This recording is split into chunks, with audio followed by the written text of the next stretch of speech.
That Shit MMA podcast, hosted by mixed martial arts journalist Mike Strauss, aka Strauss21, and Chicago's #1 underground comedian, Apollo Taj Mahal. Thank you for listening. I am Mike Strauss, aka Strauss21. And I am the #1 underground comic, Apollo Taj Mahal. If you like the interview, and we know you will, go ahead and give us a like and a follow on all the social media platforms, whether it is Facebook, Twitter, Instagram. It's all the same, guys. Did You See That Shit podcast? Yeah. You can also find us at didyousee.thatshit.com. And Stitcher, Google Play, iTunes. pretty much wherever you find your favorite podcast. By the way, if you enjoyed this interview, go listen to the full podcast and everything we just told you. .com. I want to introduce Terrion Ware to the show. He is one of the very best in the world, man. He's had a rough go in the UFC. He should have won the last fight. I don't care what anybody says. It's straight up bullshit. I don't know what the deal was over there, but that fight happens in the States, and 100% of the time, Terrion wins that fight. You know, I'm happy that he's going to have another opportunity in the UFC, and I'm happy that he's on the show. What's going on, brother? Nothing much, man. Just just resting up a little bit and taking care of some little bumps and bruises, and then ready to get back in the gym and start looking for my next fight.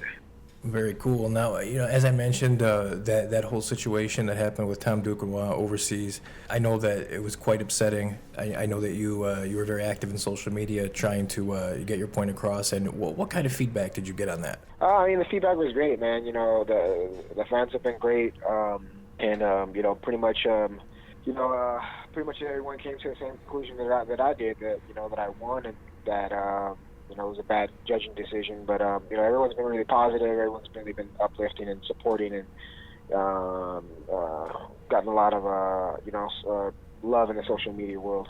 As I said, I totally think you won that fight too. You absolutely got robbed, and I know it's one thing to, that makes you feel better at one point, but financially, I know that there's still a loss for you there. So I hope that the UFC takes care of you on that end.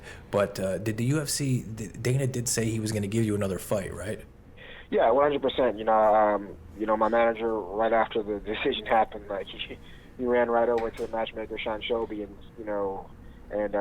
Sean Shelby agreed, and I even got a chance to talk to Shelby after the fight as well too, and he thought I won the fight, and he was apologetic, and on behalf of the judging, the commission, or whatever the case may be, and and said, we love having you here, I don't see that as a loss, we'll bring you back, so don't worry about it. That's awesome. Yeah, that's really awesome. Hey, man, I've always been curious about how fighters handle losses, and handling losses is hard for everybody. How'd you handle this loss? I couldn't help but, soak on it a little bit, just because for the fact that, the hard work that I put into this training camp, a lot of the emotions, into the training camp, because, coming into this fight, my back was against the wall. It was pretty much a must win for me in order, to keep my job with the UFC, and, so I put in a lot of hard work, in this training camp. It was kind of a short training camp, even though I had been training, to fight. Like, I wanted to fight in March, but the fight really didn't come together until about 5.5 weeks out. During that 5.5 weeks, I suffered actually 3 significant injuries that, could have easily pulled out of the fight and not taken the fight. But it's something that I wanted to do, and I really want this fight and want the opportunity, and I stuck with it. Luckily, I was able enough to get healthy in time, for the fight. And, it was a tough fight. I knew it was going to be a tough fight, going in. This kid was a hot prospect, and I felt like I did everything I needed to do. And I went out there and I performed at my best, and I felt like I came away with the victory. And then to have that, to have 3 judges, basically take that from you, it was a tough pill to swallow. But after the fact, it's something that I've lost before. I've played multiple sports, and I've lost championships and stuff like that. So for me, it's like I'm not going to hang my head, for too long. It's just, get back to work and continue to grind, and remember. I'm always trying to remember why it is I do what I do. I don't do this sport just because to have fun winning. I love doing this sport just in general, and it's not just about winning for me. It's about competing and doing the best that I can do. And to be honest, I was proud of myself. I went into that guy's backyard. I fought my fight, and I was proud of my performance. I did a good job. Obviously I felt like I could have done better, but I was proud of what I was able to do, and that's what I take away from the fight. That's what I take with me, and continue to just improve as a martial artist. For sure, for sure. And, you're already back at training, you said. You're already putting in more time at the gym. What gym are you spending most of your time training at nowadays? My main gym is Fight Science MMA. That's where I train. I also train at A4 Boxing, as well as Systems Training Center. And then I spent a lot of time especially in this last training camp at Black House MMA and getting some work with those guys down there. Very cool. Who are some of the main training partners that you've been using? My main training partner, who's been my training partner for a while, is Vince Cachero. Up and coming bantamweight in the LFA organization. Big things are going to come out of him. And then he's been my main training partner, but in this camp I really had a bunch of different guys that I worked out with, at those gyms that I just mentioned. When you got signed to the UFC, did you have a feeling of like, oh my gosh, I finally made it? Oh yeah, 100%. For me, it's like, it was 7 years, a 7-year journey for me from the time, I stepped into the gym. This coming April 1st will mark 8 years for the first time I walked inside of an MMA gym and started training. So for me, 7 years of hard work, and I had 12 amateur fights. Having at that time, it was I believe it was my 21st pro fight. So I had well over 30 fights, and just over 7 years, with being really, really active and constantly training and building my skills. So for me, when it finally happened, I was just very fortunate that because in this sport, it's not a lot of people reach that level. So to say I was able to reach that level, it's something that I set out to do when I joined the gym. Something that I told everyone that I was going to do, and to be able to accomplish that was amazing and just a dream come true. That's amazing, man. That you accomplished that in just 7 years. I can't believe it. So you said you were always an athlete growing up. Obviously, that you have to have some kind of gift from God to be able to only spend 7 years and make it to that level. What other sports did you play?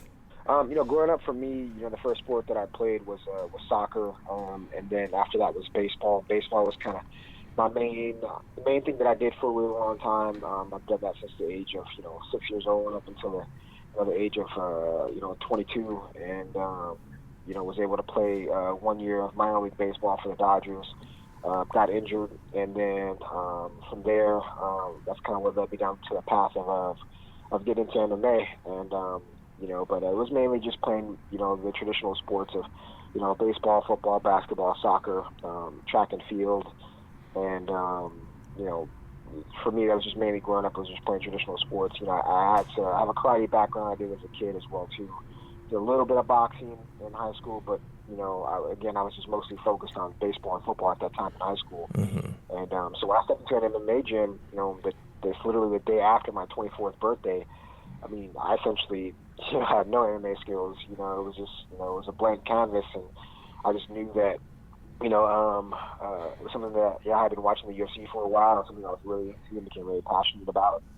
Thought I'd give it a try, and whenever I set out to do something, I go all in 100%. And when I started off, I was training 6 days a week, 5 hours a day, just really just trying to learn everything that I can learn. And I got really good really quickly. My athleticism probably had a lot to do with that, being able to pick up techniques pretty quickly. But honestly, it was just mostly just the hard work, and it was just years and years of hard work, and finally able to get to this level and do some good things here.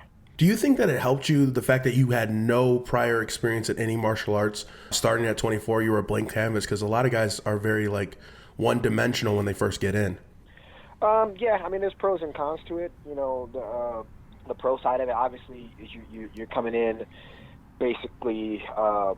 You're not limiting yourself. You're not trying to get stuck in one aspect of training because you've been doing it for so long. So you come in and you're kind of learning everything. You're trying to be well-rounded, right off the bat. And I think that's something, that helped me. But also too, the con of it is, mean, yeah, you're coming in basically. You know, my first fight, I fought a guy that, you know, he wrestled since he was 5 years old. So I'm gonna, you know, have a severe disadvantage, you know, in that department. And you know, then, you know, my next fight, you know, you fight a guy who's been doing kickboxing for a really long time, and it's like, so you're facing a higher level at certain aspects of the game, where you're just kind of learning the basics of everything, and, you know, all of a sudden this guy pulls out a move that you haven't even, you know, begun to even learn yet. You'd be at disadvantage of that. But I think in the long run, it helped me build my overall skills and not kind of get stuck in, you know, in a certain, you know, style or genre of fighting. For sure. Well, Terry, I want to thank you for your time, man. I know you are a super busy individual between everything you have and your training. Could you do us a favor, man? We kind of have a tradition here. If you could you just say this is Terrion Ware, and you're listening to the Did You See That Shit podcast? Yeah, absolutely. This is Terrion Ware, and you're listening to the Did You See That Shit Fight podcast.